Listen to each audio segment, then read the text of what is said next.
Happy Star Wars Day! Today, we're going to cover a subject that's really dear to my heart. Ditching the Skywalker Saga. But first, please like, subscribe, and share. Anything you can do will help my channel grow. And if you like this video, make sure to hit that bell icon and get my videos as soon as they drop. Yes, 48 years ago, Star Wars A New Hope released, and thus began the Skywalker Saga. The story of Luke, Leia, Anakin, and many other people were all stuck in this 70-year cycle. Between Episode 1 and Episode 9, everything is revolving around the Skywalkers. And frankly, I think it's time to move on. Look, I'm not saying I don't like Darth Vader. I'm not saying I don't like Luke or young Anakin. But there's just a point when you're like, hey, there's 5,000 years of material to cover. Why are we covering the same 70 years? Look, the fall of the Republic is very interesting. And the fall of the Jedi, the rise of the Sith, etc., etc.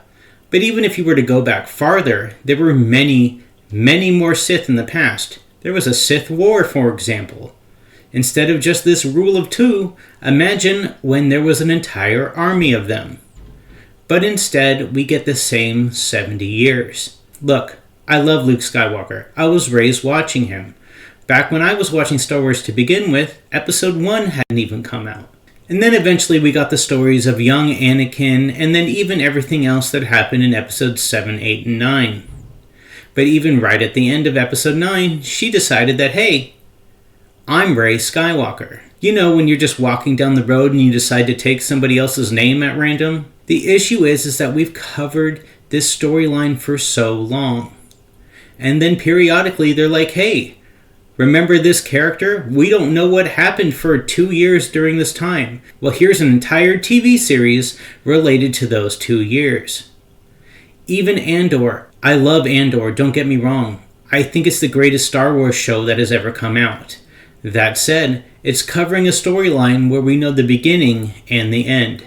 And sure, they're filling in a little bit in the middle, but we're not discovering anything new. And I think maybe today of all days, being that it's May 4th, we talk about the fact that there's much more to cover.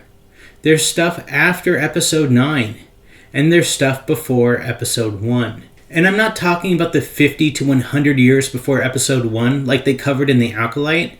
I'm talking about thousands of years, or at least hundreds of years beforehand. Let's talk about what happened then. Let's have a show that covers things that people haven't seen on the screen. Let's stop devoting time to this other little corner of the universe during the same 50 to 70 years. It's tiresome. I love the Skywalker Saga, but we need to move on. What happens after Episode 9, and not just Rey Skywalker's Jedi School? What happens 100 or 200 years later?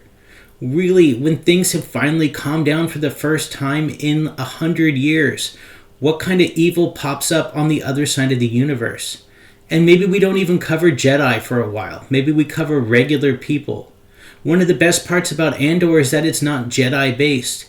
They may talk about the Emperor, but they don't constantly talk about Jedi. I don't even think they've said the name Darth Vader, and that's what makes it exciting. It's just a spy show that happens to take place in the Star Wars universe.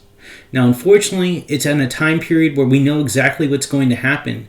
We know that they're going to get the plans eventually when Rogue One happens, and we know what's going to happen to Andor eventually. But they're at least covering something new. Like I said, it's in a timeline where we know what will happen. But what if we covered something completely new 1,000 years earlier, or 1,000 years later? Things can be so much more fresh. The Skywalkers were amazing. Their storyline was amazing. I just want to see Star Wars expand into something completely different. One thing you could actually say about Marvel that's actually doing better than Star Wars is Marvel at least is constantly building at the end of the story. They're going further and further into the story. They're not going back into this is something else that happened during Phase 1. Really, the only time they went back to Phase 1 or Phase 2 was during Black Widow. They sometimes go way into the past, but at least they are not re-looking at Phase 1 and Phase 2 again. They let it go. They need to let Phase 3 go, and Marvel just needs to keep moving forward. And so does Star Wars. They just need to keep moving forward. Finish off Andor. Finish off the shows that they've announced. Move on from Darth Vader. Move on from Luke Skywalker. Move on from Leia. Move on from Yoda. It's time. It's time for us to see something completely new for Star Wars. And that will be amazing, because none of us will know what will be coming. Anyways, happy Star Wars Day, and may the 4th be with you. Hey, thanks for watching my video. Make sure to click that subscribe button and check out those videos on screen now.